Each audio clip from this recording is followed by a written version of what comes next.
안녕하세요. 마녀 아르투벨라입니다. 오늘은 동양의 신화와 세계관에 대한 강의를 하려고 하는데요. 먼저 방송 시작 전에 오늘 강의가 조금 늦어진 점 사과드려요. 자료를 준비하고 대기하는 과정에서 조금 시간이 걸렸네요. 그러면 동양의 신화와 세계관 강의를 시작하도록 하겠습니다. 안녕하세요. 마녀수집가님. 어서오세요. 오늘도 와주셔서 감사드려요. 그럼 잘 부탁드릴게요. 먼저 동양 미술을 이해하기 위해서는 동양의 세계관을 이해해야 한다가 오늘 강의의 핵심이자 주제입니다. 저번에 서양 미술을 제가 말씀드릴 때는 이 서양 미술들이 그리스 로마 신화, 북유럽 신화, 그리고 게르만 신화 이 세 개를 이해를 하면 된다고 말씀을 드렸어요. 물론 성경도 있지만 성경은 조금 나중에 설명하고 신화적인 부분들, 그 문화권에 여러 영향을 끼쳤던 요소만을 설명하자면 그렇게 세 개로 나누어집니다. 전혀 다른 신화를 꼽자면 메소포타미아 신화, 바빌론 신화, 그리고 수메르 신화 이런 것들이 여전히 남아있지만서도 이것들은 서양이라고 말하는 지역에 속하기가 애매한 데다가 미술품으로 남아있는 경우가 상대적으로 적어서 먼저 그러한 것들을 선정하게 되었습니다. 그리고 오늘은 이 동양 미술에 들어가기 전에 앞서서 동양의 역사와 문화에 영향을 끼친 신화들과 세계관들을 다뤄볼 건데요. 이 신화들과 세계관들이 저번에도 말씀드렸듯이 불교 미술이 있고 고유의 신앙이 있습니다. 이게 고유의 신앙이라고 하는 것들이 일본이라고 하면은 신토고 우리나라라고 하면은 한반도 신앙과 무속이 있고 중국이라고 하면 도교가 있습니다. 네, 그런 식의 차이가 각각 나타나고요. 여기서 공통적으로 들어가는 것이 불교, 도교, 유교입니다. 그래서 동양의 미술을 잘 알려면 이 세 가지에 대한 이해가 필수적으로 들어갑니다. 이것에 대한 이해가 없으면 동양 미술을 알았다고 할 수가 없어요. 그래서 오늘은 그런 것들에 대해서 간단하게 설명을 드리고 시작할게요.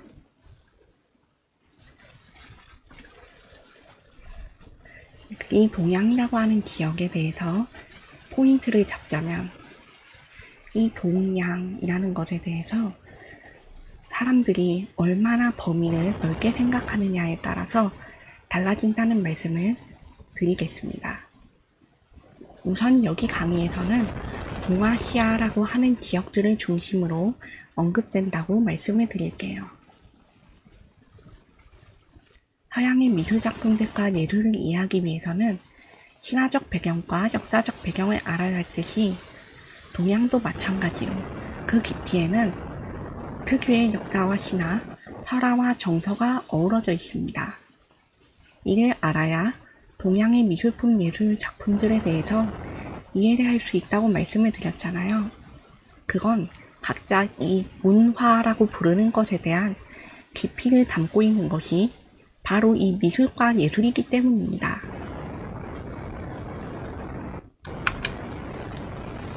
먼저 동양이란 본래 오리엔트라는 영단어를 이르는 말입니다.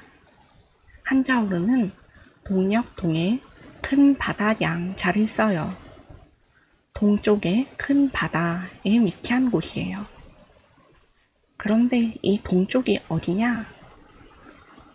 이 동쪽은 우리의 입장에서는 우리나라하고 일본하고 중국 쪽이에요. 아시아 문화권 중에서도 한자 문화권으로 분류가 되는 대표적인 나라들이죠. 한반도는 고유의 설화와 신화가 자리하지만 동시에 아시아 문화권들의 교류로 인해서 불교와 도교와 유교와 그리고 무속, 이것도 고유 신앙이고요. 그런 세계관들이 혼재해 있습니다. 이 모든 세계관이 어우러져서 한국의 신화와 동화와 설화와 전설이 되죠. 그래서 한국의 문화와 세계관은 총 5개의 세계관이 존재합니다. 고조선에서 고구려 백제 신라까지 존재하던 시절에는 한반도 신화가 자리를 하고 또 고려시대 때 본격적으로 불교가 추가되고 물론 고려로 넘어가기 전 통일신라 때에 불교의 유입이 추정되는 기록들이 있습니다. 또 도교 신앙이 들어오고 조선시대에는 유교와 무속의 세계관이 본격적으로 자리 잡힙니다. 그래서 총 5개, 이 모든 세계관이 어우러지죠. 그런데 일본과 중국과는 세계관을 공유하지 않습니다. 일부적으로 공통된 것들은 있지만 완전히 공유하지 않기 때문에 좀 다른 점이 있고요. 불교와 도교는 이 세 국가들이 서로 간의 교류를 거치면서 전승되었으므로 일부 혹은 조금씩 같은 설정이라고 해야 할까? 비슷한 점들이 있습니다. 유교도 중국에서 전승이 되었지만 우리나라의 유교와 중국의 유교는 좀 다릅니다. 그래서 온전하게 같은 세계관으로 치지 않아요. 그래서 정체성적으로는 대표하는 게 우리나라의 유교와 무속이 사실상 거의 동등한 영향력을 차지하고 중국은 도교와 불교, 일본은 신토 신앙과 불교로 나뉘죠. 도교는 일본에서 영향력이 좀 애매합니다. 여기 표를 보시면은 아시아는 동아시아와 서아시아, 남아시아와 동남아시아, 중앙아시아 등 여러 지역으로 나뉜다고 말씀을 드렸습니다. 그러나 이 아시아라고를 하면 서양에서는 좀 여러 갈래가 되는데 이 애초에 오리엔트를 먼저 사용했다고 말씀드렸잖아요. 이 오리엔트 동양에 원래 이집트도 속했습니다. 우리가 생각하는 동아시아, 한국, 중국, 일본 이런 지역들이 들어가는 것이 아니고 이집트, 터키 그런 것까지도 그들의 기준에는 동양으로 들어갔습니다.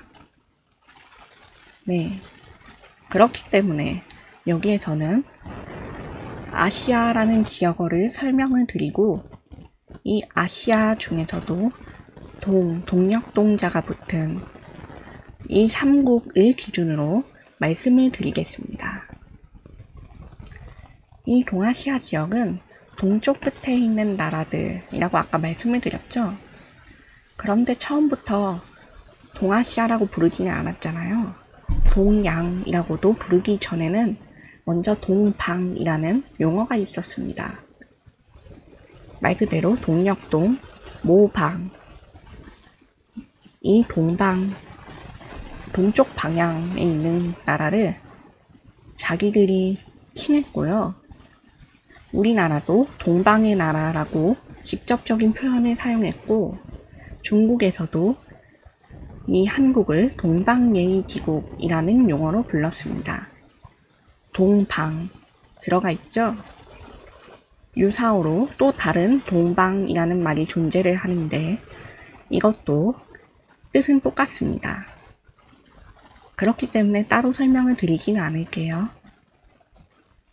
네, 그리고 나중에 보시면 근대기에 쓰여진 책 중에 서양인이 한국에 대해서 정확히는 그 시기에는 조선이라고 불렀죠.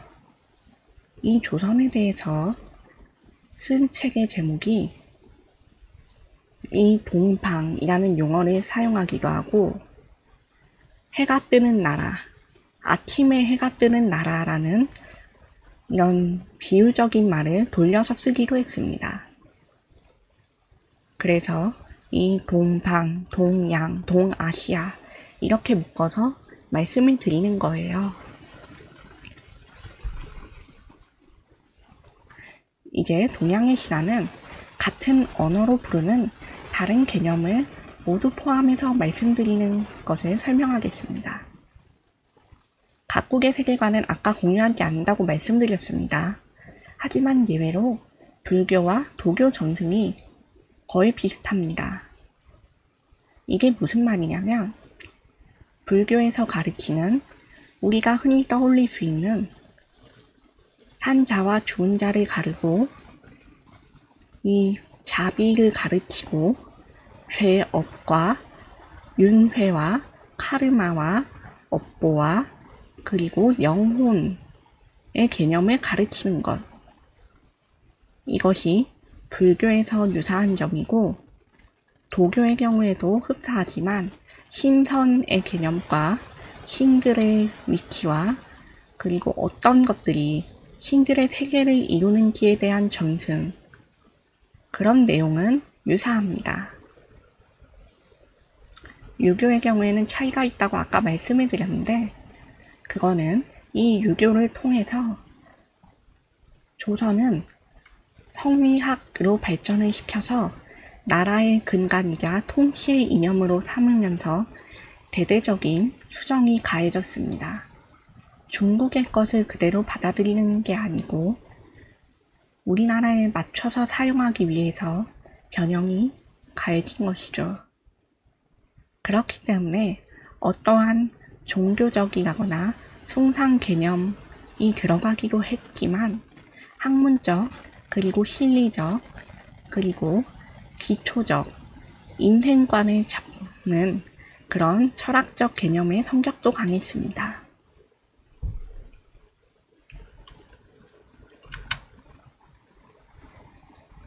생명과 탄생 그리고 죽음의 시작. 동양의 신화는 생명과 탄생, 죽음과 삶, 그리고 그 자체의 것들에 대해서 밀접하게 연관이 되어 있습니다. 네, 아까 말씀드린 동양에 대해서 잠깐 짚고 넘어가자면 짧게 말씀드릴게요. 조선시대 때는 중국이 세상의 중심이라고 여겨지는 시대가 있었습니다. 여기에서도 서양이 물질 중심이라고 언급을 하는 데는 이유가 있어요. 네, 서양에서의 신화는 산자를 중심으로 돌아갑니다. 이게 무슨 말이냐면 살아있는 생명, 살아있는 인간, 짐승, ним프, 요정, 괴물, 난쟁이, 뭐 그런 것들. 죽은 후에는 별자리가 되거나 이들이 상징적인 개념이 되거나 물질적인 어떤 증거가 남아서 어떤 도구로 바뀌었다라거나 그런 식으로 계승이 되죠. 제가 말하는 서양은 여기서 그리스, 로마, 북유럽, 이탈리아, 그리고 아메리카 이런 지역들을 말합니다. 이러한 지역들에서 죽음이란 두렵고 거대한 것, 공포의 것, 그리고 절대 친해질 수 없는 것, 그런 이미지가 있지요. 대표적인 예로 사신의 이미지가 있습니다. 혹은 그리스 로마 신화처럼 엄격하고 따라야만 하고 인간을 굴복시키고 그런 성격이 있고 오로지 산자에 대해서 취급하는 경향이 많습니다. 죽은 자에 대한 설화는 거의 없어요. 많이 적어요. 이들은 죽은 자를 두려움으로 대했고 자연스러운 존재로 대하는 경우는 거의 없었습니다. 내세에서 저승의 망자를 살아들이고 돌아온 설화, 산자가 저승까지 갔다는 설화. 이 수도 적고 대부분은 실패로 돌아가거나 산자가 저승에서 살게 되었다는 내용으로 막을 내려요. 죽은 자를 무사히 산자의 영역까지 데리고 온 설화는 거의 없습니다. 그런데 여기를 보시면 동양에서 특히 우리나라에서는 사자소생 설화가 많은 편입니다. 그래서 이 사자소생 설화에서 똑같이 하는 결이 있기 때문에 이 점승은 동양의 삼국의 이 기본적인 키워드입니다. 일본에서도 여신이 죽었다가 살아나고 중국에서도 인간을 죽었다가 살려내고 한국은 더더욱 말할 것도 없습니다. 이걸 알아야 이해가 가능한 설화들도 있어요. 이러한 사자소생 설화에는 기본적인 정서가 깔려 있는데 죽음과 삶이 따로가 아니며 이들은 모두 밀접하게 연관되어 있다라는 정서입니다. 그리스 로마 신화나 북유럽 신화 이런 것들은 분포하는 지역이 많고 이 지역에 걸쳐서 계승되어 온 정신들이 있잖아요. 그런데 이것을 요약이 가능한 반면에 동양은 이 5개의 세계관이 한 번에 얽혀가지고 복잡합니다. 그래서 이걸 하나하나 다 알아줘야 미술품과 예술품을 해석할 수 있다는 단점이 있습니다. 서양은 물질관과 내세관이 따로 존재하는 경향이 있습니다. 미국만 봐도 좀 다르게 여러 가지 얽혀 있는데 대표적인 하느님이라고 하는 이 존재에 대한 이야기를 살펴보면 이 죽음에 이르는 망자를 천사가 데려간다. 천사가 데려가서 천국으로 인도한다. 그리고 여기서 갈려지죠. 나쁜 영혼은 심판을 받아서 지옥에 가고 착한 영혼은 천국에 간다. 그리고 이건 현생에서 얼마나 착하게 살았느냐와 연관이 되어 있다. 이것까지는 동양과 비슷합니다.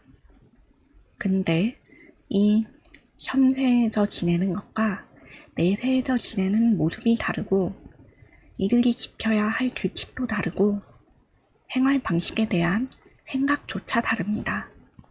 하지만 동양은 대부분의 결에 함께하죠. 산자와 죽은 자의 법이 크게 다르지 않아요. 크게 다르지 않고 살아있을 적의 법을 죽어서도 따르고 죽은 사람의 법은 살아있는 사람이 그다지 지키지 않습니다만 그래도 존중하고 고려해야 한다. 뭐 그런 정도의 정서는 있습니다. 이러한 정서들이 동양에서는 정치적이고 종교적이고 철학적, 사상적인 요소가 철저하게 반영되면서 오랜 시간 동안 쌓여왔기 때문에 이걸 천천히 이해해보는 게 좋습니다.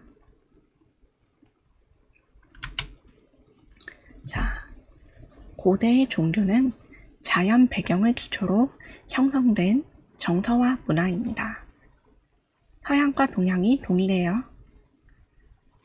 이 자연 배경을 기초로 형성되면서 죽음에 대한 공포, 그리고 절대적이고 전지전능하고 인간의 힘으로는 어쩔 수 없는 것에 대한 그런 두려움과 경외심과 그리고 도움을 바라는 어떤 초자연적인 존재에 대한 그런 신앙이 생겨났습니다. 네. 그런데 이것이 점점 시간이 지나서 서양은 이러한 신앙을 자연을 중심으로 하는 것이 아니라 유일신 개념이 생겨나면서 오로지 한 명, 단 한 명의 신을 위한 신앙, 다신교 체제에서 유인신 체제가 생겨나고 그것으로 넘어갑니다. 그리고 이러한 것을 따르지 않는 경우에는 물질적인 그런 것들을 중심으로 신앙이 돌아갑니다. 우리나라도 비슷하죠? 유인신 신앙은 아니고 물질을 비는 것에 대해서 말씀을 드리면 이 신에게 안 아프게 해주세요. 저희 남편이 좀 편안하게 해주세요. 저희 집안이 돈을 좀 벌 수 있게 해주세요. 행복하게 해주세요. 무병장수하게 해주세요. 이런 소원사가 있겠죠? 그런 소원사를 예전에는 신에게만 의지하고 빌었다면 점점 시간이 지나면서 인간 중심적으로 돌아가고 인간이 해내면서 다만 이 초자연적인 존재들에게 기대는 범위가 적어지게 됩니다. 내세에 대한 행복과 물질적인 행복 이 정도로 줄어들고요. 또 좀 고대에는 요정과 페어리와 님프와 이런 약간의 신보다는 좀 격이 다른 존재들에게도 빌었다면 점점 신에게만 의지하거나 인간들이 중심으로 그 다음에 약간의 도움만 청하거나 이런 형태로 돌아갑니다. 동양은 이러한 것에 있어서 신과 종교, 정치, 사상에 이르러서 모든 게 자연과 인간 그리고 생태계 중심으로 돌아갑니다. 반면 서양은 신과 인간 중심으로 돌아갑니다. 그래서 서양은 물질 중심, 동양은 자연 중심, 물질주의에 기반한 인간 중심주의로 서양은 그렇게 바뀌고 동양은 생태 중심주의에 기반한 그런 도가 사상과 불교의 연기라고 하는 가치관과 유교 사상의 영향을 받아서 성장을 합니다. 그리고 여기에 적었지만 오해가 있는데 유교는 귀신을 부정하지 않습니다. 초자연적인 존재를 부정하지 않고 오히려 인정하고 받아들이는 쪽입니다. 그러나 그들에게 온전히 의지하지 않고 서로 교류하며 도움을 주고받는 제사라고 하는 형식을 통해서 조상들의 도움을 받기도 하는 그런 매개체를 잇는 역할이죠. 현재 살아있는 사람과 이미 죽은 사람 조상, 그리고 신이 된 존재의 조상, 그런 연결을 중심으로 돌아갑니다. 그래서 제사라는 형식이 이 종묘사직이라는 개념을 통해서 국가에 대한 유교적 제사가 이루어지고 있던 거죠. 이로 인해서 환경과 윤리, 도덕, 철학과 가치관, 그리고 국가의 법률까지 모든 곳에서 동양과 서양은 현격한 차이를 보입니다. 현세관만큼 내세관도 당연히 다르겠죠? 네. 이제 동양신화의 기초이자 기반인 내세관으로 들어갑니다. 동양은 자연현상을 인정을 함과 동시에 영적이고 신적인 존재들이 인간과 공존하면서 살아갑니다. 동양은 죽음에 대해서 너그러문하고요. 삶과 죽음에 엄격하게 제한을 두지 않습니다. 그래서 아까 사자소생설화가 존재를 한다고 말씀을 드렸습니다. 이 사자소생설화가 저승사자 강림의 저승을 다녀온 이야기 사사분풀이로 시작을 하는 것이 있고 바리공주의 저승을 다녀온 것도 모자라 부모를 죽음에서 소생시킨 이야기 바리공주 본풀이 서천서역국 꽃가공간의 아들 한락궁이의 복수와 어머니를 살려낸 이야기 그리고 이것들은 약초와 약물, 약수, 자연에서 난 것을 통해서 죽은 사람들을 살린 이야기입니다. 이게 뭘 뜻하냐면요. 이들은 신의 힘을 온전히 빌어서 살아난 게 아닙니다. 신의 직접적인 신통력이 아니라 자연에서 제공하는 타고난 생명력, 약초, 약물, 약수, 이것들을 통해서 재생이 되죠. 죽음에서 부활하고 삶으로 돌아오고 썩었던 살이 다시 돋아나고 뼈가 맞춰지고 뭐 그런 기적을 통해서 병이 치유되고 이전과는 전혀 다른 삶을 살아갑니다. 삶의 방식도 죽음 전과는 전혀 다르게 됩니다. 죽음은 곧 고난과 역경이고 사망자, 당사자가 이를 극복해내는 것이 아니라 타인의 도움, 타인의 자비, 그런 걸로 구원을 받습니다. 그래서 살아있는 사람일 적에는 자신이 살던 삶의 방식이 있었지만 같은 사람임에도 불구하고 소생, 살아난 이후 죽기 전과는 전혀 다른 형태의 삶을 살게 되죠. 반면 서양은 죽은 자를 살리는 일에 대해서 약간의 뭐라고 해야 할까?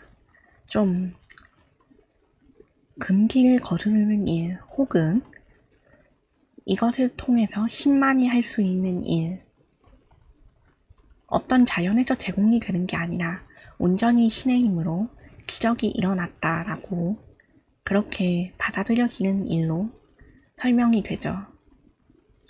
예수님도 하다못해 신의 아들이기 때문에 자신의 힘으로 그리고 하느님의 힘으로 살아난 것이라고 설명을 하고 있습니다. 부활이라는 개념이 그래요. 그런데 이 사자소생의 개념이 다르면 당연히 죽음을 받아들이는 방식도 다르게 됩니다. 동양은 죽음 이후에도 또 희망, 그리고 약간 고통과 불안과 그리고 이 죽은 자들에 대한 걱정, 뭐 그런 게 주를 이루고요. 서양은 죽은 자들에 대한 미련에 대한 개념이 그렇게 크지 않죠. 다만 자기가 죽은 뒤에 대한 공포와 불안과 뭐 걱정거리 정도는 있는데 죽은 자를 걱정하는 문화가 별로 없습니다. 장례 이후에는 끝, 완전한 끝, 살아있을 때와는 다르게 해야 한다 라는 그런 개념이 있습니다. 밑에 보시면 별자리에 대한 세계관과 얽혀있는 신화도 따로 존재한다고 말씀을 드렸죠. 그리스 로마 신화, 북유럽 신화 이런 것들이 별자리에 대한 유래와 설명과 그리고 그 형태와 역사를 설명을 하고 있습니다만 동양에서는 이게 북두칠성 신앙으로 이루어져 있습니다. 북두칠성 신앙이 원고하니 칠성신화, 우리나라에서는 칠성님이라고 부르는 존재가 있습니다. 많이 들어보셨겠죠? 약간 어르신들, 좀 나이 드신 분들이랑 함께 사시거나 그분들이 이야기하는 걸 들어보신 분들이라면 어느 정도 알고 있을 가능성이 높은 존재입니다. 이 칠성신앙이라는 건 농사와 수명, 재물을 관장하는 신을 믿는 겁니다. 이 북두칠성이 별을 말하는 거니까 이 남도칠성과 북두칠성을 아울러서 부르기도 합니다. 또 이 칠성신앙이 한국의 고유신앙도 있지만 도교의 영향을 받아서 정립된 부분도 있기 때문에 이 북두칠성 신앙을 통해서 별자리에 대한 세계관과 내세에 대한 감각이 정립이 됩니다. 이러한 세계관은 대표적으로 사인 참사검이라는 유물을 통해서 알아볼 수가 있겠습니다. 이 칠성신앙을 통한 이 신들의 그림을 그린 신앙, 신화, 탱화 그런 것들도 함께 남아 있습니다. 불교와 도교의 영향으로는 지옥과 정토, 서양에서 말하는 헤븐, 천국의 개념이 또 존재를 하게 됩니다. 원래 우리나라에서는 천국이라는 개념이 생소합니다. 그러나 이 불교와 도교의 영향으로 정토, 극락정토라고 부르죠. 짧게 줄여서 극락이라고도 하고 정토라고도 하고 내세, 하늘, 그리고 이 후에 어딘가 먼 곳이라고도 묘사가 됩니다. 그런데 여기 아래에 보시면 한반도 설화에 저승하고 무속에서 설명하는 저승하고 불교에서 말하는 저승하고 도교의 저승, 유교의 저승이 다 다릅니다. 모두 똑같지 않아요. 그래서 한반도에서 말하는 저승, 이 저승의 대표적인 개념으로 염라대왕이라는 게 있죠. 염라대왕과 저승사자와 지옥 이런 개념이 한반도 고유의 설화로도 있었습니다만 이 형태가 좀 달라지게 됩니다.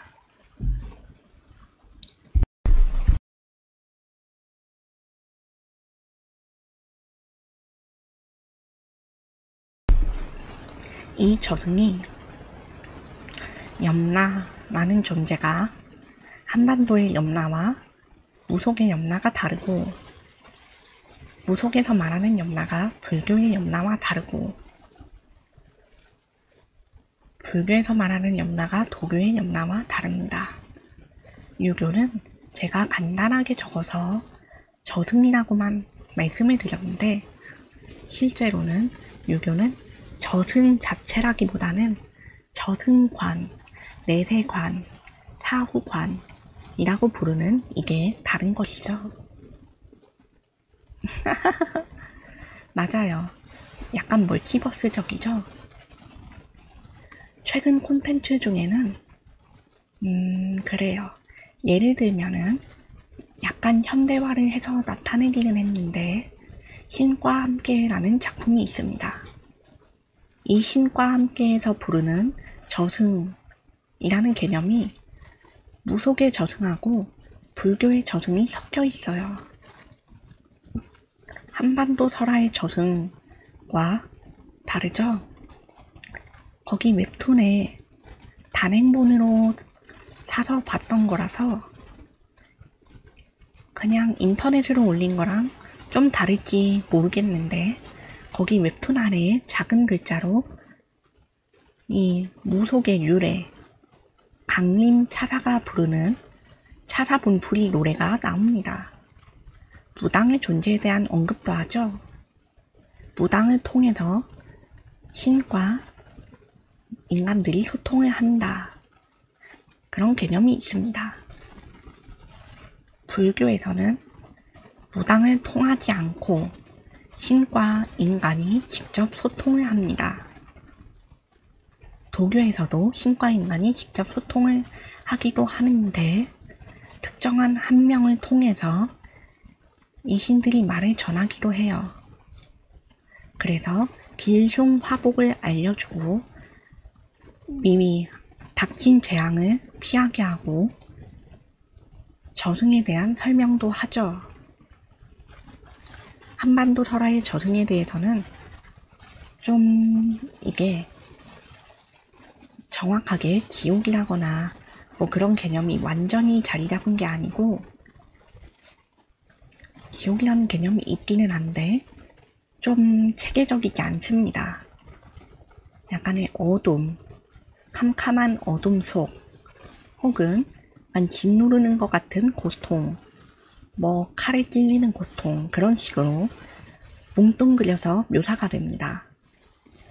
누가 누구한테 벌을 주고 누구한테 무엇을 가르치고 뭘 하라고 교훈을 주는지 그런 게 거의 없어요. 그냥 죽어서 죄를 저질렀으면 그리고 타인에게 피해를 주고 피눈물을 흘리게 했으면 저승에 간다. 뭐 그런 정도의 개념으로 성립이 되어 있습니다.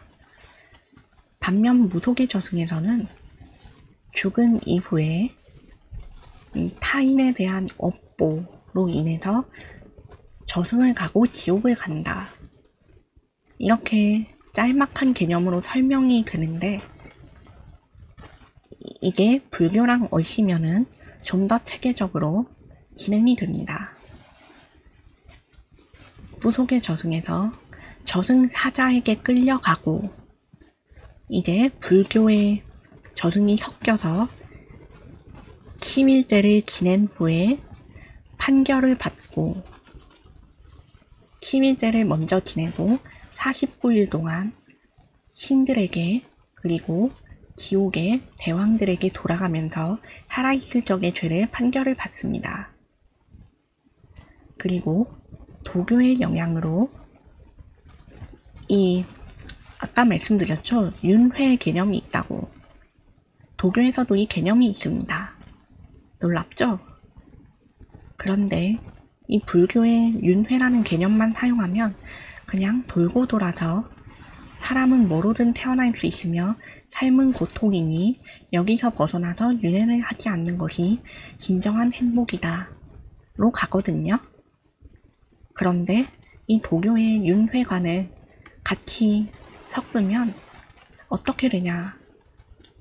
이 판결을 받고 인간이 어떤 존재로 태어날지가 결정이 되고 그 판결에 따라서 지옥에 있는 아귀라던가 혹은 인간문을 통하면 인간이 되고 깨끗하고 청렴하게 살아서 부끄럽지 않은 그런 인간이 된 사람이 신선, 그러니까 선인문을 통해서 선계에 가서 신적인 존재가 된다. 그런 개념이 생겨납니다. 인간이 선인이 된다.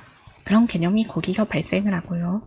이 문, 윤회의 개념을 육도윤회문이라고 합니다.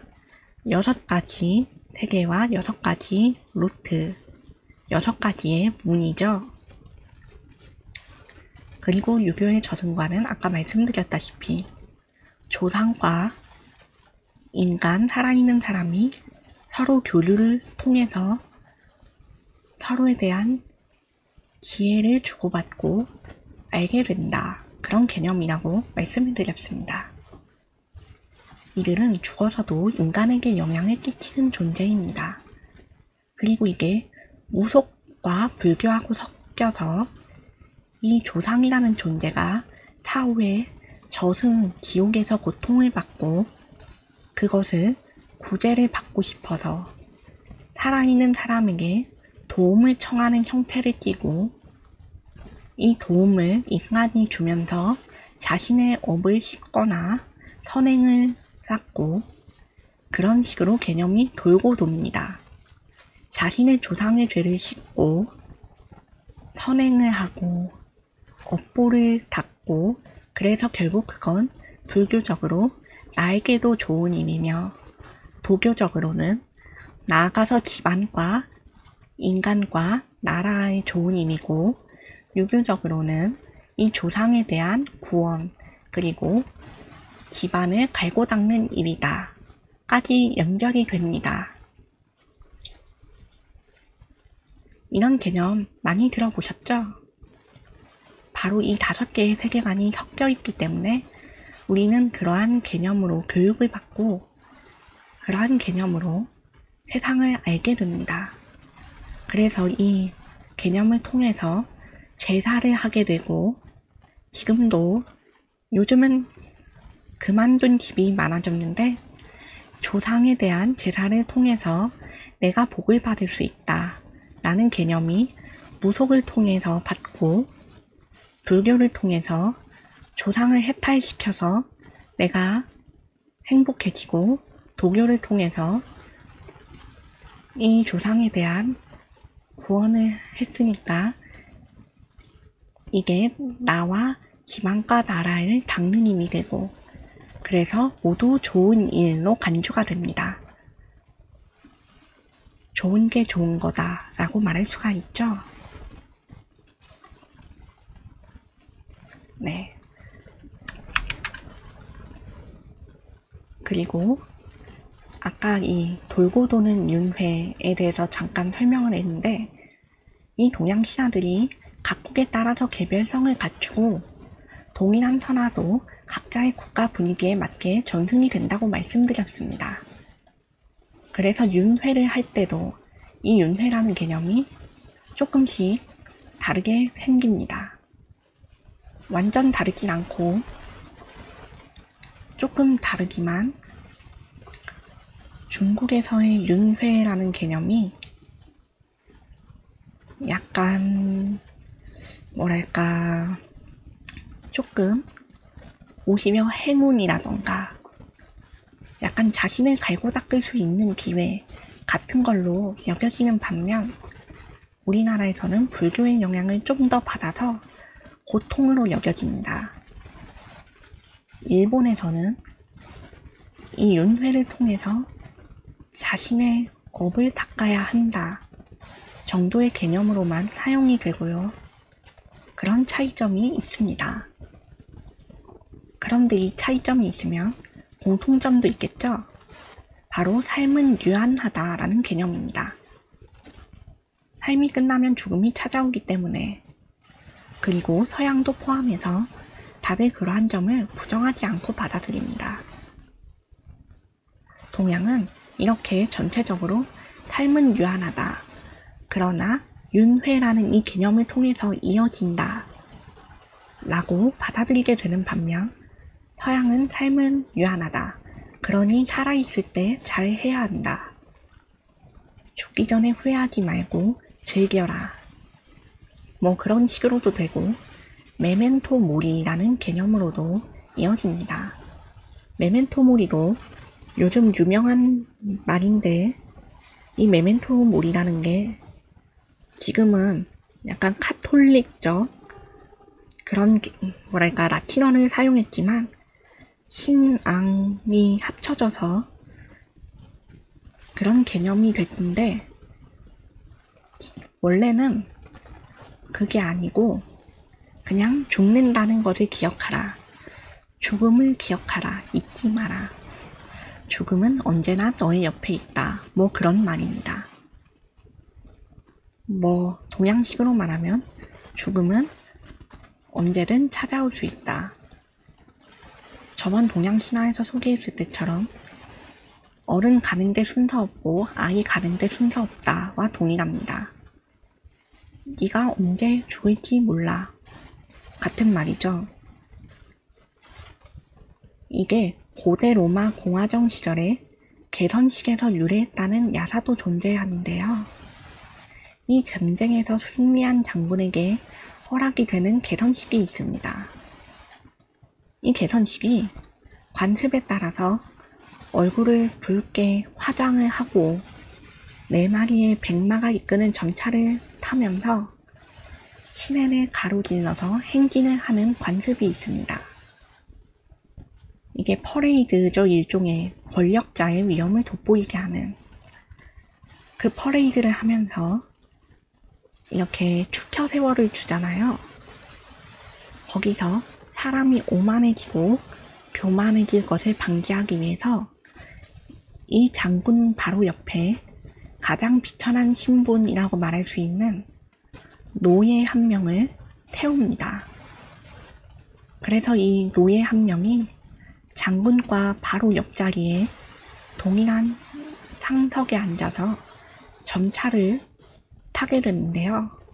이 노예의 역할은 장군 옆에 앉아서 메멘토 모리, 죽음을 잊지 말라라고 속삭이는 것입니다. 죽음을 잊지 말라. 그러니까 이건 곧 너의 분수를 잊지 말라 쯤이 되겠죠. 인간은 죽는다. 죽음을 잊지 말라. 그러니까 너가 지금은 이런 대접을 받고 잘난 듯, 뛰어난 듯 보였지만 너도 언젠간 곧 죽을 존재이니 너의 바로 옆에서 너의 귀에다 속삭여주는 이 노예와 동일한 처지이다. 그런 내용입니다. 교만해지지 말라, 오만해지지 말라. 이런 교훈을 주는 하나의 관습이었죠. 아무리 영광스러운 인간이라도 죽지 않고 늙지 않고 병들지 않는 죽음을 맞이하지 않는 신의 위치에 미칠 수 없다. 너는 한낱 인간이니 신의 위세에 미칠 수 없으므로 죽는다. 요약이 그렇게 되겠습니다. 네. 그런 개념으로 이렇게 이어져 내려오죠. 인도에서 중국에서 이어져 전해온 불교의 돌고 도는 윤회와 업, 카르마라는 개념과 비슷합니다. 이 개념이 사상과 윤리가 생겨났죠. 이게 동양입니다.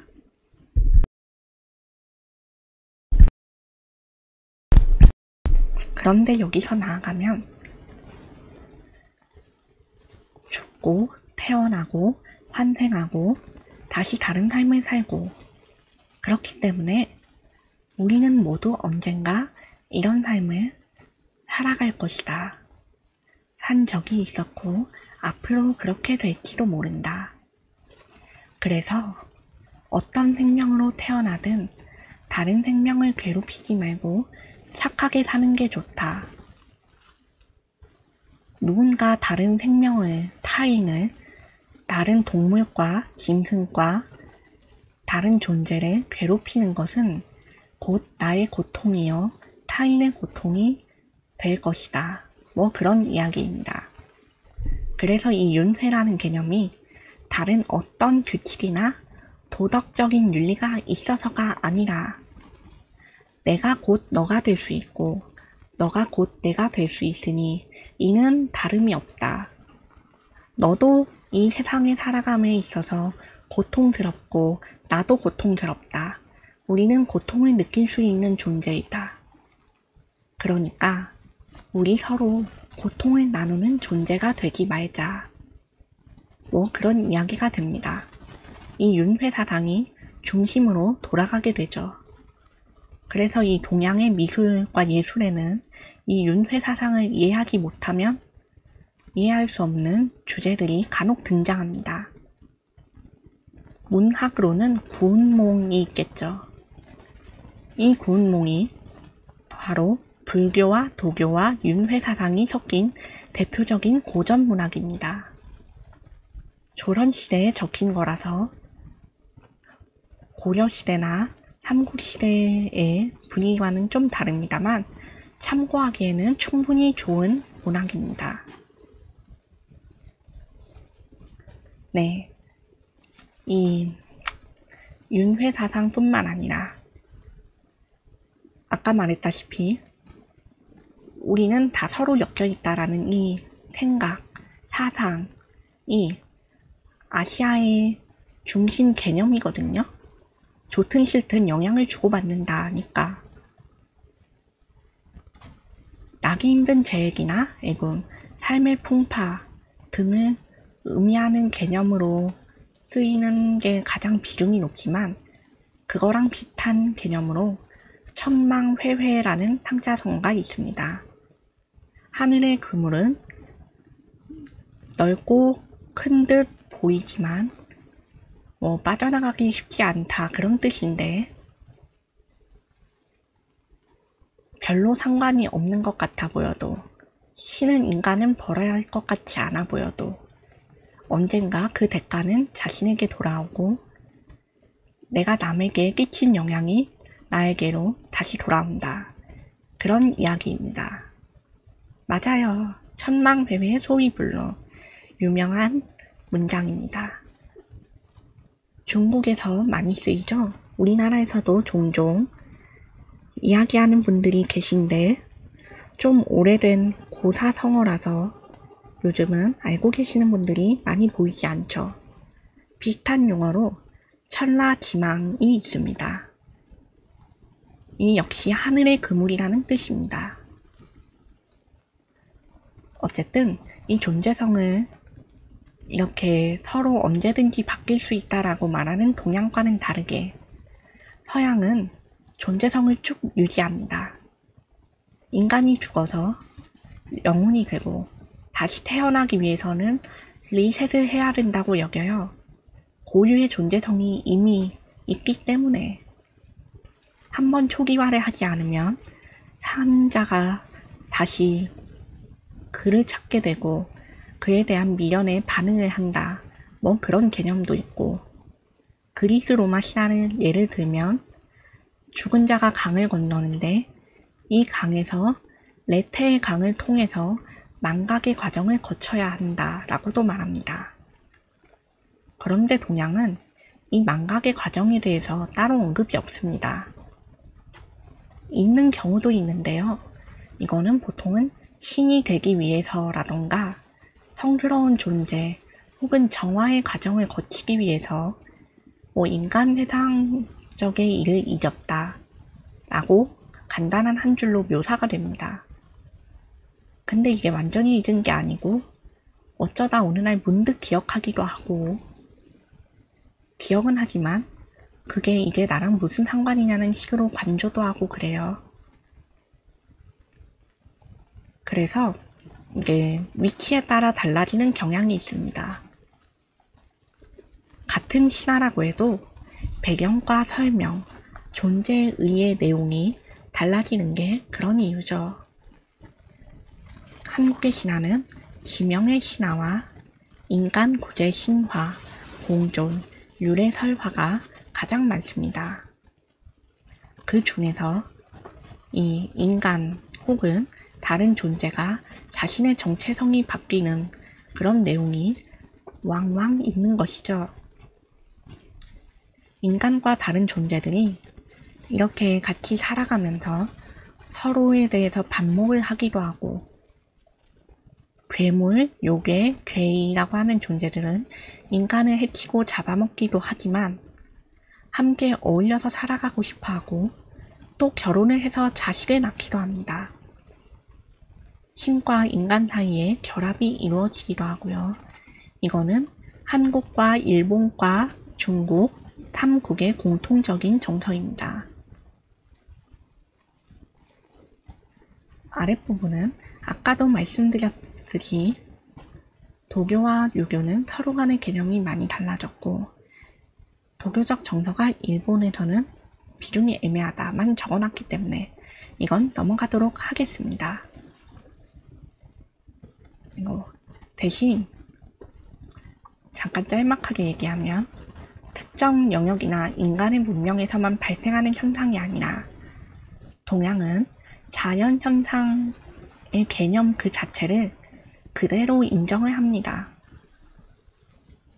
그리스 로마 신화나 북유럽 신화나 그런 것처럼 자연 현상 자체를 신격화하는 경우가 적어요.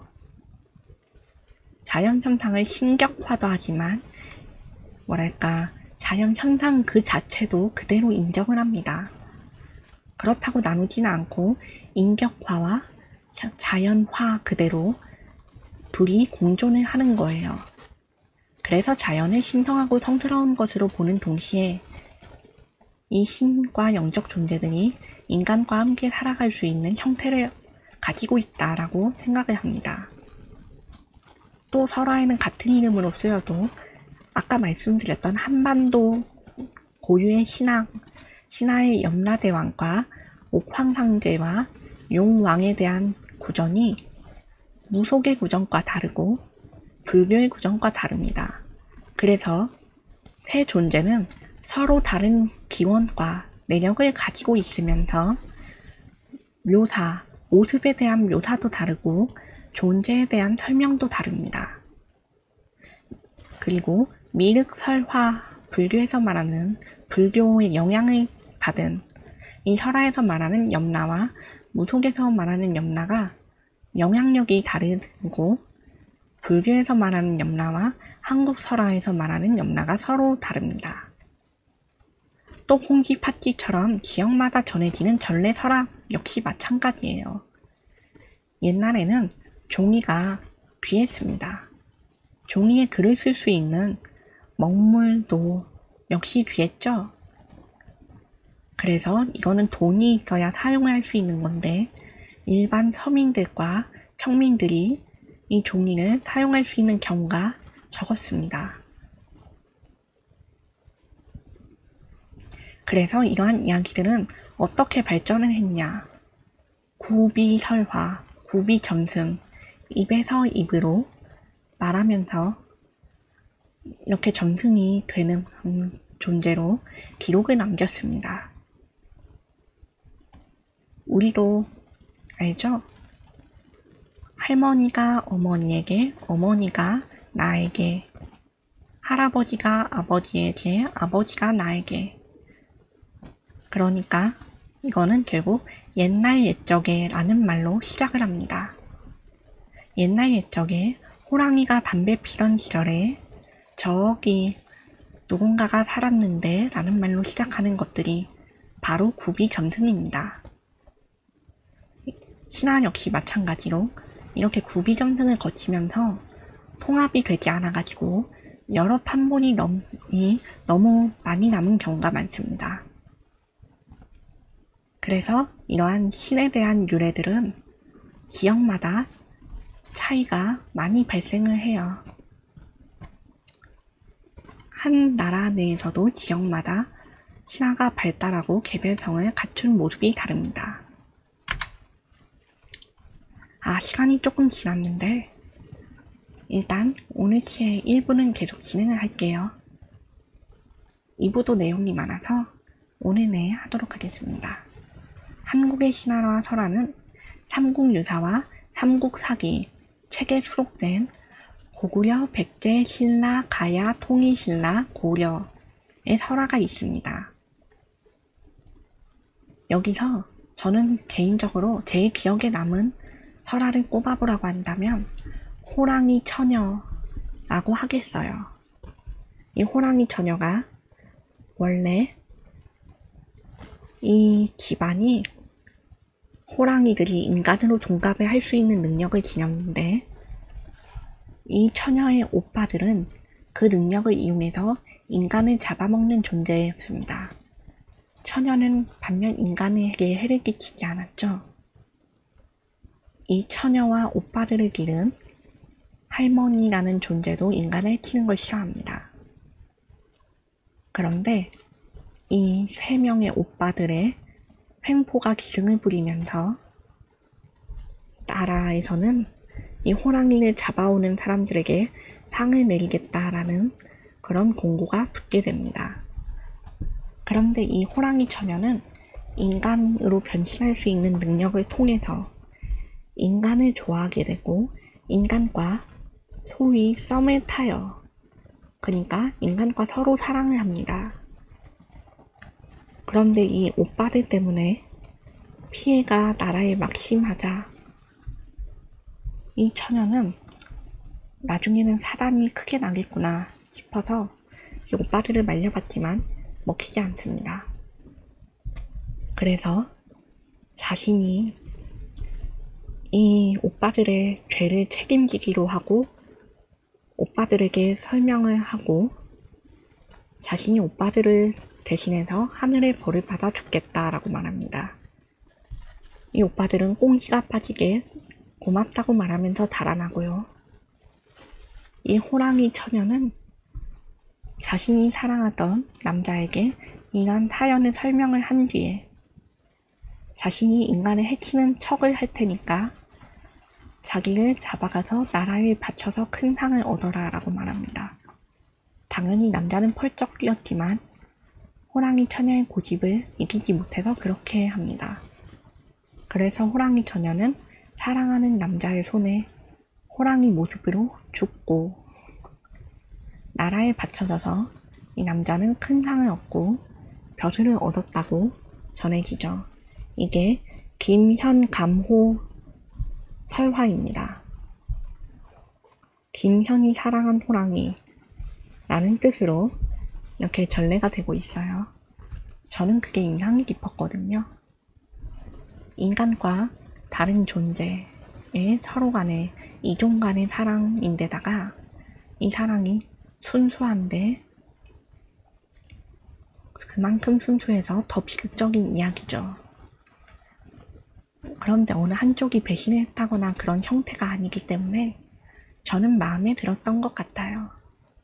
서로 사랑을 확인했고 서로에 대한 마음도 분명히 있는데 이것을 마지막에 확인을 했으니까 비극적인 이야기지만 그래도 이 처녀는 다른 많은 비극적인 설화들에 비하면 충분히 행복한 삶을 살았다고 여기지 않았을까 그런 생각이 들었어요.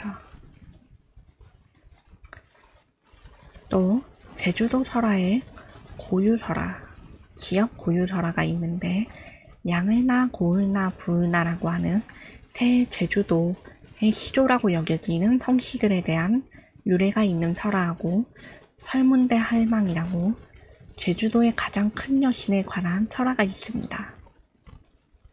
또 무속신화로 당금애기, 자청비, 가문장아기, 바리공주 등이 등장을 하죠. 이건 때로는 지역 설화와도 연결이 됩니다. 그리고 지명설화와 인간 구조의 신화, 공존, 유래 설화가 함께합니다.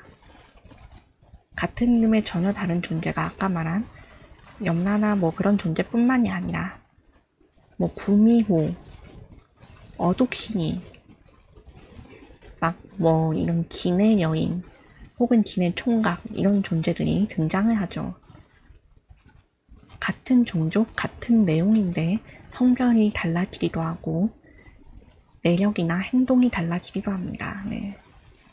이런 것들은 주로 아까 말했다시피 구비전승 그걸 가장 많이 통했고 고정문학 그리고 역사 기록을 통해서 등장하기도 합니다. 동양의 체계와 주술적 관념에 대해서도 짧게 설명을 할 건데 예술품에 있어서 그리고 미술과 정서에 있어서 이 서양의 오컬트, 동양의 주술에 대해서도 알아야 합니다. 한국은 무당이라는 존재가 있죠. 세습모와 강신모가 있어요. 이 세습모는 말 그대로 대대로 신을 모시는 강신, 신을 몸에 받아 모시는 존재이고 세습모가 아니라 강신모요. 잘못 말했네요. 세습모는 말 그대로 그냥 세습만 합니다. 이게 무슨 뜻이냐면 점수를 보고 마을의 길흉화복을 점치고 그리고 그러한 안내를 해주는 존재입니다. 말하자면 사주팔자도 보고 뭐 앞일도 점치고 그런 것들을 할 수는 있는데 신의 힘을 빌리지는 않습니다. 반면 강신모는 신의 힘을 빌려서 귀신을 쫓고 악귀를 물리치고 인간의 기흉화복과 재앙을 해결을 해주고 복을 내려주기도 합니다. 직접 신의 힘을 통해서요. 그런 존재이고요. 일본은 음양사라고 해서 음양도라는 개념을 통해서 여러 일을 합니다. 이 여러 힘이 뭐 무당과 조금 비슷도 한데 기흉화복을 점치고 인간에게 이렇게 좋은 일을 하는 것도 맞지만 약간 기학 그러니까 풍수지리에 관련된 것 그리고 농사에 관련된 것 땅과 산과 숲과 이런 기에 관한 것들을 보았습니다. 또 다른 존재들을 이렇게 부리는 걸로도 유명하죠. 이거는 아베노 세이메이라고 하는 전설적인 헤이안 시대의 음양사의 이미지가 강해서 그렇습니다. 물론 이런 일 할 수 있는 사람도 있었겠죠. 그런데 그러한 사람들에 대한 존재의 기록이 아베노 세이메이만큼 잘 알려지진 않았습니다. 지금 음양사라고 하면 보여지는 대표적인 이미지는 모두 이 사람의 이미지가 강하게 반영된 거라고 봐도 좋습니다. 중국은 도사라고 해서 말하자면 수행자에 가까운 개념인데 언젠가는 신선이 될 수 있는 존재라는 이런 개념이 존재를 합니다. 이 도사라는 건 이 도를 닦고 천기간의 학문을 배우고 이치를 깨우치고 자연과 함께 살고 그리고 인간에게 감히 할 수 없는 기적을 보이는 사람, 그런 개념입니다. 각각 전승되는 신화와 개념과 주술적 힘의 행사 영역도 당연히 다릅니다. 불교는 법력을 통해서 귀신을 내쫓고 병을 고치고 퇴만을 하는 그리고 나라를 평안하게 하는 제사도 지냈는데 이 법력이라는 것을 통해서 힘을 행사하는 경우엔 법사라고 불렸습니다. 그래서 삼국사기, 삼국유사에 보면은 법사의 존재가 등장을 합니다. 역사적으로 이들의 존재가 널리 기록이 되어 있는 거죠. 이들은 불교 서적뿐만 아니라 절 그리고 이 탑의 건립에도 깊은 관여를 했기 때문에 대표적인 신화인 어디 보자 무영탑 전설, 이거는 조금 후대에 창작된 것이라고 알려져 있고 조금 다른 걸 짚으면은 서동요 이야기 정도, 거기에도 짧게 나오죠. 서동이 말을 캐던 곳에서 발견한 금을 실어 보내기 위해서 선화공주가 그 절의 스님에게 부탁을 했다. 그래서 이 스님이 신통력을 통해서 이 금을 거대한 금 덩어리의 산을 하루 만에 옮겼다. 그런 내용이 있죠. 그거를 할 수 있는 사람이 바로 법사입니다. 법력을 통해서 힘을 행사하는 법사의 존재가 거기에도 기록이 되어 있어요. 네, 맞아요. 그런 면에서 영화파묘는 이 역사적인 기록뿐만이 아니라 오컬트적, 주술적인 관념으로도 굉장히 잘 살린 영화라고 생각을 합니다. 저도 봤거든요. 좀 자극적인 부분만을 위주로 설명을 해서 아쉬운 면이 없잖아 있는데요. 그래도 기초에 대해서 사람들이 볼 때 이 점은 잘 모르겠구나. 이걸 설명하려면 우선 신앙적인 기반에 대해서 설명을 해야겠구나. 라는 생각을 하고 감독이 만든 것이 보여져서 저는 그 영화의 완성도가 굉장히 좋다고 생각을 합니다. 물론 조금 더 신경을 썼으면 좋겠다는 그런 부분이 없진 않아요. 아쉽기는 해요. 하지만 그거를 굉장히 잘 살리면서 사람들이 자칫하면 주술적 관념에 대해 너무 부정적인 이미지나 너무 이렇게 어렵다는 개념을 갖지 않도록 잘 설명을 한 것 같아요. 그래서 저는 만족스럽다고 말씀드리겠습니다. 요즘은 퇴마록도 핫한데요. 이 퇴마록은 제가 말씀드린 직업들이 등장을 해요. 등장을 하는데 이거에 대해서 친절하게 설명해주는 편은 아닙니다. 그래서 이 퇴마록을 보는 사람들은 판타지적으로만 받아들이거나 이미 이러한 개념들을 잘 알고 있는 사람들이 이런 개념들을 사용해서 약간 일본의 신토 신앙을 문열하는 이미지를 압축해서 보기 좋은 것만을 애니메이션으로 만들었듯이 이것도 그렇게 만들었구나 라는 그런 평가를 합니다. 그래서 퇴마록은 다소 판타지적인 성격이 훨씬 많다라고 미리 말씀을 드리겠습니다. 이 테마록이 최근에 애니메이션으로 나와서 또 사람들의 관심이 높아진 것 같더라고요. 좋은 현상이라고 생각합니다. 저도 다음에 한번 볼 예정이에요. 책으로 볼 때랑은 얼마나 달라졌을지 기대가 되네요. 그런데 한편 이런 고유의 주술이라는 개념에 대해서는 지금 남아있는 게 많지 않아요. 중국이나 일본에 비해서 우리나라는 자료의 양이 그렇게 많지 않습니다. 왜냐하면 조선의 충류 억불 정책, 유교를 숭상하고 불교를 억압하는 정책하고 무속에 대한 박해를 통해서 차별이 이루어졌기 때문에 그러한 기록이 공공연하게 남은 것이 별로 없습니다.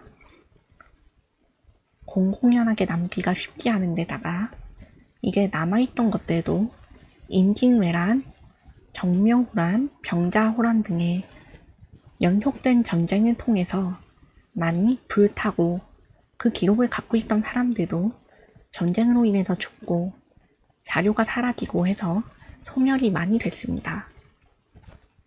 그리고 공산주의가 유입되기 시작하면서부터 이런 자료들이 더 불탄 경향이 있어요.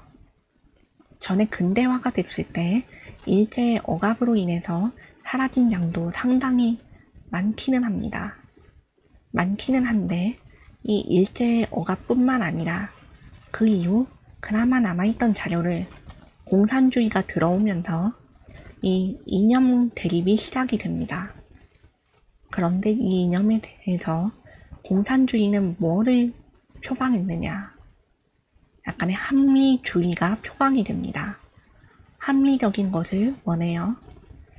약간의 혁명적인 것을 원하고 당시의 근대 사회의 문제와 조선시대 동안 이어진 사회의 문제가 맞물려서 그 개혁을 위해서 공산주의가 성행을 합니다. 물론 이게 성공적이라고 말할 수는 없어서 이후에는 이것을 인민들은 굶주리고 공산주의의 지도자는 살이 찐다, 그런 비판들이 있습니다. 공산주의에 당시에 참여했던 사람들의 기록이죠. 그런데 이 공산주의가 어떻게 영향을 미쳤냐면 아까 합리주의라고 말씀을 드렸잖아요. 이 합리를 통해서 혁명을 원하고 사회의 개혁을 원하고 지주와 소장농의 개념에 좀 개혁을 가하고자 했습니다. 땅, 토지, 사유재산, 그리고 쌀, 돈 이런 것들에 당연히 영향을 미치겠죠. 자본에 대한 개혁을 원했습니다. 그런데 이 자본이라는 게 아까 말했다시피 땅을 통해서 들어가는 게 많은데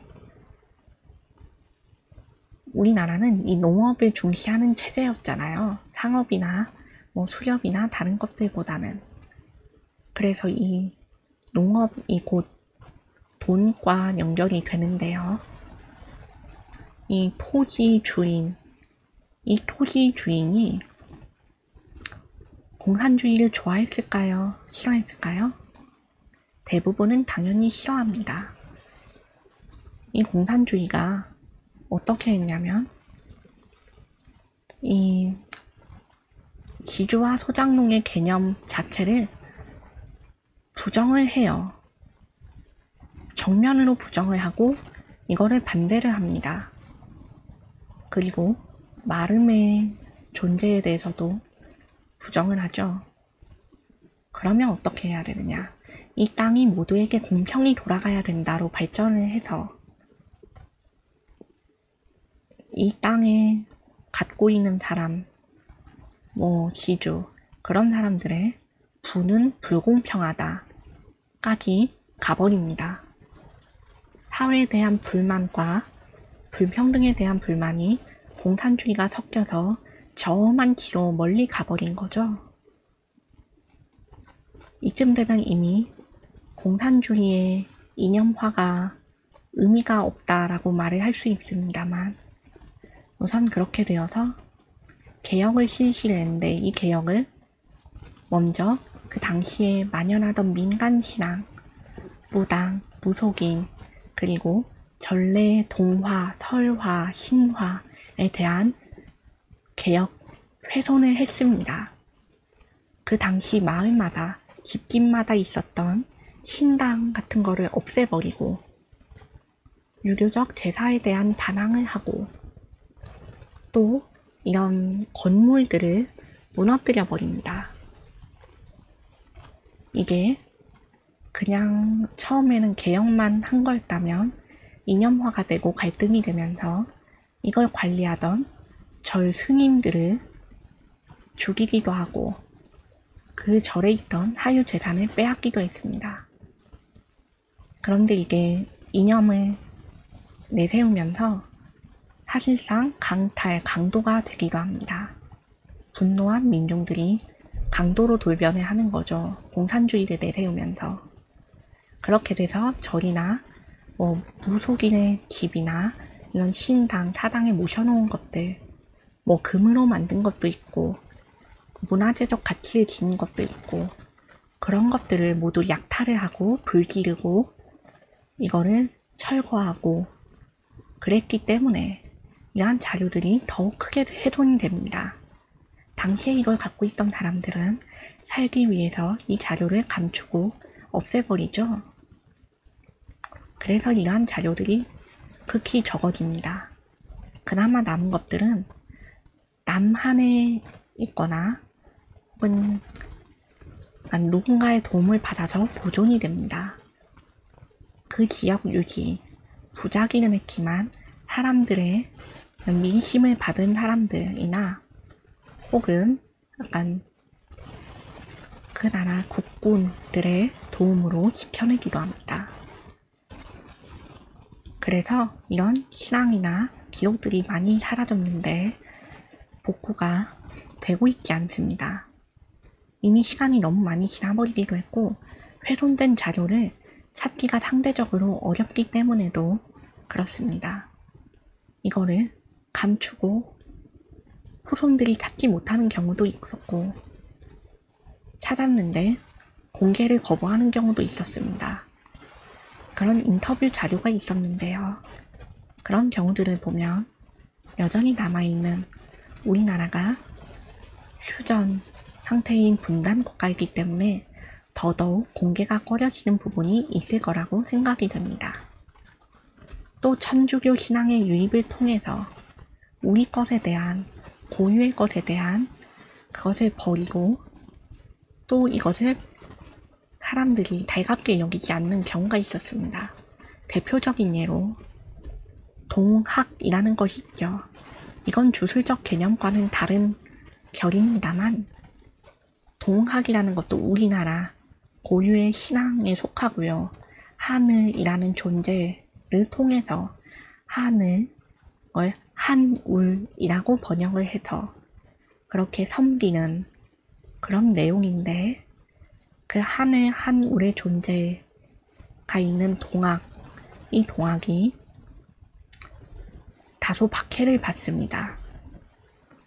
또 천주교도 박해를 받았지만 한편으로 이 천주교가 유입이 되고 사람들이 이걸 믿는 사람들이 늘어나기 시작하면서 기족의 무속 신앙에 대한 회의라던가 도교 불교에 대한 약간의 불신 그리고 정치 개념으로서의 기능 상실에 대한 의구심을 갖게 됩니다.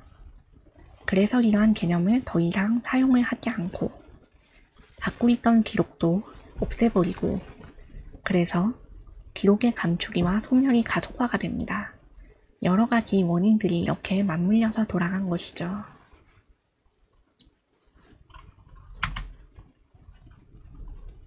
동양신화의 이해를 위한 키워드를 이렇게 딱 나열을 해보았는데 이 키워드들만 이해를 하면 거의 다 알았다고 할 수 있습니다. 물론 이 키워드의 대부분은 불교, 도교, 유교입니다. 죽음과 사자조생, 하늘, 업보, 카르마, 윤회 윤리와 도리, 천운과 정해진 것, 규칙과 귀신과 저승과 심선, 신령과 요사, 인간, 살생, 죄업, 보상, 공존, 요괴 혹은 기라고 부르거나 괴이라고 부르기도 합니다. 와 둔갑. 이런 개념들을 안다면 동양신화의 밑바탕은 이해했다라고 할 수 있습니다.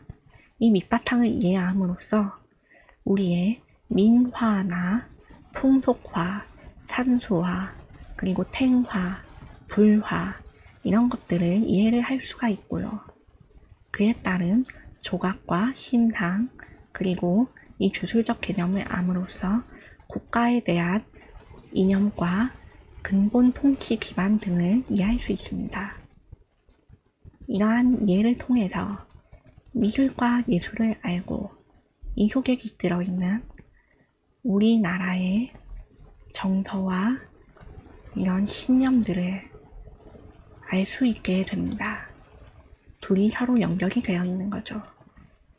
그러한 것을 이해를 해야 진정한 동양, 동아시아 예술품들의 가치를 이해하게 됩니다. 참고로 불교적 개념의 업은 다릅니다. 자, 그러면 오늘의 동양 신화와 세계관의 강의를 여기서 마치겠습니다. 내용이 이렇게 끝났는데 오늘은 어떠셨나요? 원래 계획했던 내용보다도 30분이 좀 더 길어진 감이 있네요. 오늘은 1부로 하고 내일은 2부로 나뉘어져 있는데 내일 2부는 오늘보다는 조금 더 다른 내용입니다. 오늘은 동양 신화의 기반과 내세관, 세계관을 간략하게 설명을 했다면 내일은 그 세계관을 조금 더 말씀드리고 그걸로 만들어진 미술의 양식을 설명을 드리도록 하겠습니다. 감사합니다. 혹시 궁금하신 점이 있으신가요? 또 오늘의 강의는 어떠셨나요? 부디 재미있게 즐겨주셨으면 좋겠네요.